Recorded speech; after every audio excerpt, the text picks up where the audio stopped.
Ahoj všichni, vítám vás tu u tutoriálního videa k použití Lumens, kde se spolu naučíme vytvářet opravdu pěkné náramky. Pár z nich tady máme na ukázku, tady vlastně potom už je s kombinací korálků. Velice pěkný prstýnek.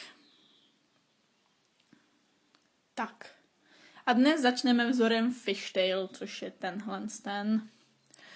Tenhle vzor je poměrně jednoduchý a dostaneme s ním grif s háčkem a gumičkami. Barvy si můžete zvolit náhodně, anebo tak, jak půjdou za sebou.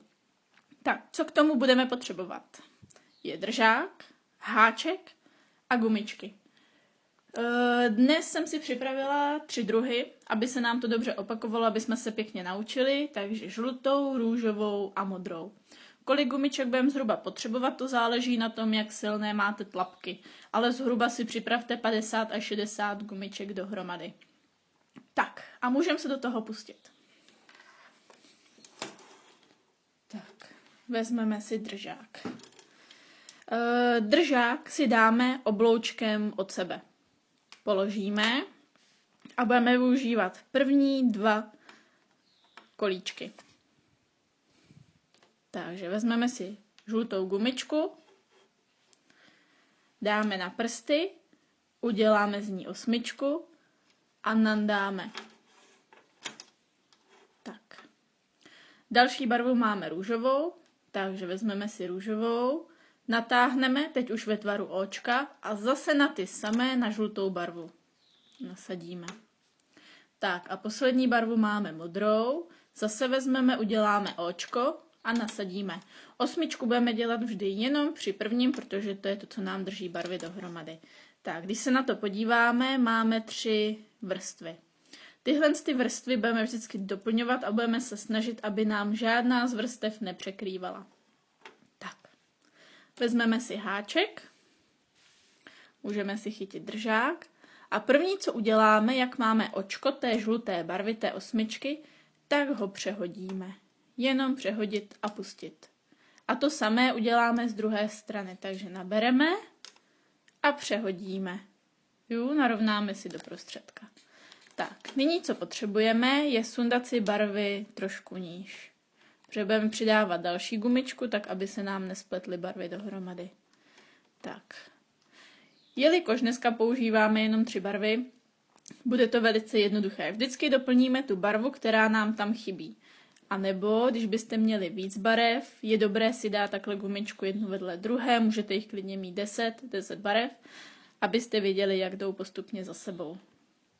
Takže já vezmu žlutou, nasadím, vezmu háček a zase budeme opakovat. Vezmeme spodní, kdy já mám růžovou a přehodím z jedné strany, naberu spodní a přehodím zase nahoru.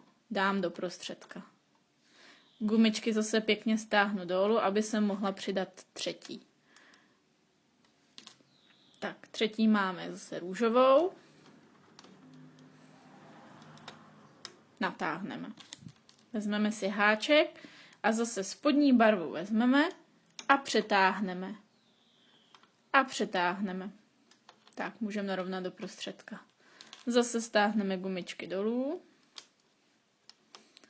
Na obou 2 stranách a vezmeme si barvu, která nám chybí nebo která je zrovna v pořadí, v mém případě modrá.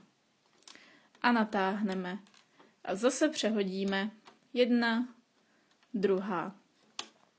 Když by to bylo moc rychlé na vás, můžete si i pauznout, tak sesuneme dolů. A zase nastavíme. A zase přehodíme hezky z obou 2 stran. Tak, můžeme dát do prostředka a stáhneme gumičky opět dolů. Tak, další barvu, vždycky musíme doplňovat 3 řady a zase budeme přehazovat spodní barvu, v našem případě modrá, z jedné strany, z druhé strany. Tak, stáhneme gumičky dolů na obou 2 stranách a zase doplníme. A zase háček, spodní, z jedné strany, z druhé strany. Tak, už vidíme, že se nám začíná pomaličku formovat. Když už tam trošku máme, můžeme chytit a gumičky stáhneme.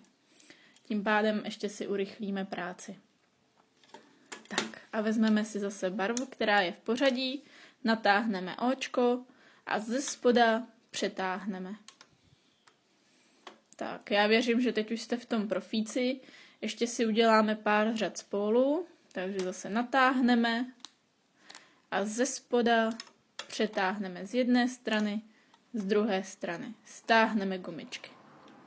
Doplníme barvu a zase ze spoda. Z jedné strany, z druhé strany. Dáme doprostřed a zase stáhneme. Doplníme barvu. A zase z jedné strany, z druhé strany. Stáhneme dolů. Doplníme do trojky barvu, která je v pořadí a zase ze spoda přetáhneme z jedné strany, z druhé strany. Stáhneme. Doplníme a zase z jedné strany, z druhé strany. Stáhneme. Tak, když se na to podíváme, už se nám opravdu velice pěkně rýsuje. Takže já vás to nechám teďkon udělat chvíli sami a potkáme se zase, až budete mít už celý náramek a ukážeme si, jak ho zakončíme. Teď už jsme se dostali do fáze, kdy máme hotový náramek, je tedy v délce, který nám hezky obepne zápěstí, ne že nám ho přiškrtí, a dostaneme se k tomu, jak zakončíme. Je dobré se podívat nebo pamatovat si, jakou gumičkou jsme začali. Tady jsme začali žlutou. Takže jsme ve fázi, kdy jsme vlastně přehodili a máme tady modrou. Takže se budeme snažit do fáze, kdy tady úplně nahoře budeme mít žlutou. U mě to znamená, že udělám ještě jeden přehoz. Takže přehodím, tak a mám tu žlutou. Tak, co teď musím udělat? Naberu si tu žlutou na háček. Jo, nabrala jsem jenom žlutou. Tak. A vyndáme z držáku. Tak, mám vyndáno. Tady, co mám růžovou a modrou, tak ta nám odpadne. Tak. K zakončení budeme potřebovat S-klip, který je vždycky v každém balení. Ať už jste si koupili sadu nebo gumičky. Tuhle gumičku si takhle hezky navlíkneme na prsty. Vezmeme si háček a zacvakneme. Jo, vidíte, máme zacvaknuto a můžeme pustit. Jak je gumička silná, tak se nám to z S-klipu nedostane. Teď si vezmeme druhou stranu, kde máme, vlastně vidíte, počáteční osmičku a uděláme to samé. Navlíkneme na prsty, roztáhneme, vezmeme si druhou konci S-klipu, nebo někdy bývá taky C-klip, princip je pořád stejný, natáhneme a pustíme. Jo, a máme hezky zakončený náramek. Takže když se na to podíváme, tak dokonce nám ladí i k prstínku.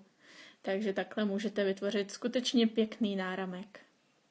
Tak, doufám, že se vám to dneska se mnou líbilo a budu se na vás těšit při dalších videích.